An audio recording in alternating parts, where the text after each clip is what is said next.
গণ অভ্যুত্থানের সৃষ্টি করার পেছনে তো আমাদের অবদান আছে। আমরা তো ঢোল পিটিয়ে বলি না। এই যে জুলাই সনদ বাস্তবায়ন হবে, এটা তো একদিনের জন্য হবে না। আমি তো মনে করি 100 বছর এটা সুফল আমরা পাবো। এই জুলাইয়ের আন্দোলন, বিপ্লব হওয়ার পেছনে, গণ অভ্যুত্থান হওয়ার পেছনে আমাদেরও কম অবদান নেই। দেখুন, একটা বিল কখন আসে? একটা আইন প্রণয়নের জন্য আসে।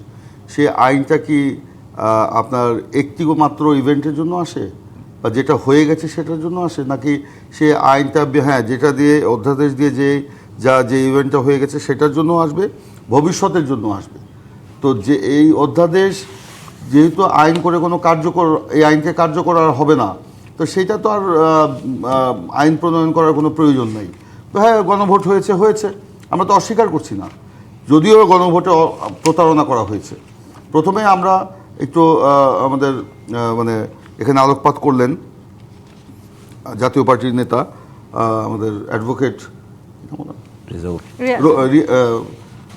রিয়াজুল ইসলাম ভাই। সরি, আমি অনেকদিন পরে আসলাম তো রিয়াজ ভাই, আমি একটু হয়ে যাচ্ছে, আমার ভুল হয়ে যাচ্ছে।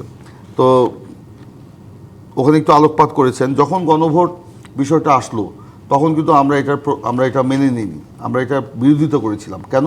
যে এটার জন্য গণভোটের প্রয়োজন নাই। আমরা বলেছিলাম জুলাইয়ের সনদ যা আমরা একমত হব, আমরা সেটার যেই রাজনৈতিক দল আমরা স্বাক্ষর করব, আমরা সংসদে গিয়ে সবাই সেটা বাস্তবায়ন করব এবং সেটা বাধ্য থাকবো বাস্তবায়ন করতে। আর যেগুলো আমরা একমত হব না, আমরা এইসব আমাদের বিষয়গুলো নিয়ে আমরা যাব, জনগণের কাছে যাব, নির্বাচনে যে দল। কিন্তু জামাত জোটে থাকা এনসিপির নেতা মনে করেন যে গণভোট বৈধ এবং আইনগতভাবে তার বৈধতা কখনোই বাতিল করা যাবে না। আমি বলি এটাকে একটু আসতেছি, আমি একটা কথা শেষ করি তারপর আসি। তখন আমরা বললাম আমরা জনগণের কাছে যাব, জনগণ যে দলকে ভোট দিবে, অর্থাৎ যে ওইটাকে সমর্থন করলে ওইটা সংসদে ওইটা বাস্তবায়ন হবে। কিন্তু পরবর্তীতে জামাত এবং এনসিপি জোট তারা এই ব্যাপারে গো ধরলো যে না, এই না করলে, গণভোট না হলে তারা নির্বাচনই করবে না। এমনকি কেউ জামাত ইসলামী তো বলেই দিল জাতীয় সংসদের আগে গণভোট হতে হবে, না হলে নির্বাচন হবেও না, হতেও দিবে না। ঠিক আছে, সেখানে আমরা ঐক্যমতের স্বার্থে আমরা গণভোট মেনে নিয়েছি, বলেছি একদিনই হতে হবে, হয়েছে।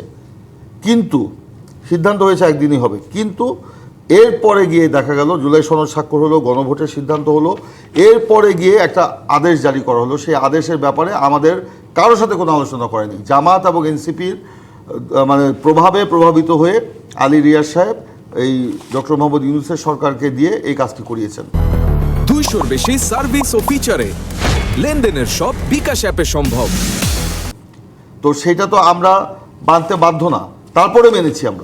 আমরা এখনও বলেছি আমরা গণভোটের রায় তো আমরা অস্বীকার করছি না, আসেন সেটা নিয়ে আলোচনা হোক।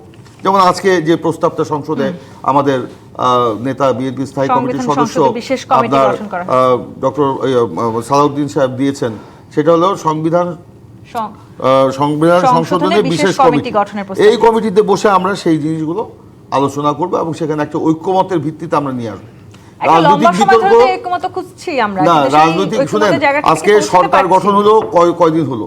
আপনার 12ই ফেব্রুয়ারি নির্বাচন হয়েছে, 18ই ফেব্রুয়ারি আপনার সরকার গঠন হয়েছে, আপনার 12ই মার্চ আপনার সংসদ শুরু হয়েছে। সংসদ অধিবেশন হলোই বা কয়দিন? এর মধ্যে রোজা এবং ঈদ, অনেক বড় লম্বা বিরতি ছিল। এর মধ্যে কি আপনি এত গুরুত্বপূর্ণ ইস্যু একদিনে সব বাস্তবায়ন করে ফেলবেন? সম্ভব না। এটা আস্তে আস্তে আলোচনা করে এটা বাস্তবায়ন করতে হবে। এই যে জুলাই সনদ বাস্তবায়ন হবে, এটা তো একদিনের জন্য হবে না।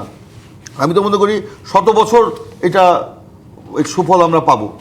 সে কারণে এইটা আস্তে আস্তে আমরা বাস্তবায়ন করবো, যাতে আমাদের মধ্যে কোনো ভুল না হয়। বিএনপি নেতারা যেটি মনে করছেন যে এই জুলাইয়ের বিরুদ্ধে নিয়ে যাওয়ার একটা পায়তারা করছে বিএনপিকে জামায়াত ইসলামী, সেটি কেন মনে? অবশ্যই তারা বাইরে এমনভাবে বলছে যে বিএনপি মনে হয় জুলাই সনদকে ধারণ করে না। এই জন্য বলে, এই একটু আগে উনি তো বললেন যে জুলাই সনদের সাথে আমরা প্রতারণা করছি।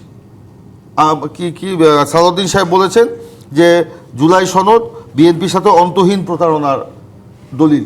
এটি তো ওনার সালাউদ্দিন সাহেব বলেছে। জুলাই সনদের বাস্তবায়নের যে আদেশে আমরা যেটাকে নোট অফ ডিসেন্ট দিয়েছি, ওইটাও সেটা জুড়ে দিয়েছে ওনারা। এটা প্রতারণার দলিল। আমরা বলেছি জুলাই সনদকে আমরা ধারণ করি। এই জুলাইয়ের আন্দোলন, বিপ্লব হওয়ার পেছনে, গণ অভ্যুত্থান হওয়ার পেছনে আমাদেরও কোন অবদান নেই। আমাদের দলেরই প্রায় 450 নেতাকর্মী নিহত হয়েছে। এখনও প্রায় 200-র উপরে নেতাকর্মীর কারো হাত নেই, কারো পা নেই, কারো চোখ নেই। এখনও আমাদের প্রায় 150-র উপরে নেতাকর্মী বিভিন্ন হাসপাতালে কাতরাচ্ছে, তাদেরকে বাইরে আমরা পাঠিয়েছি চিকিৎসার জন্য। এখনও অনেক মানে ঘরে এখনও কান্নার রোল, মা বাবার কান্না এখনও এটা শেষ হয়নি। আমরা সেখানে যখন প্রশ্ন হলো আসলে আইনটা করতে বাধা কোথায়? আমি সেই বলছি প্রশ্নে বারবার যে এই জামায়াত ইসলাম করছে। জুলাই তো এই সৃষ্টি করার, গণ অভ্যুত্থানের সৃষ্টি করার পেছনে তো আমাদের অবদান আছে।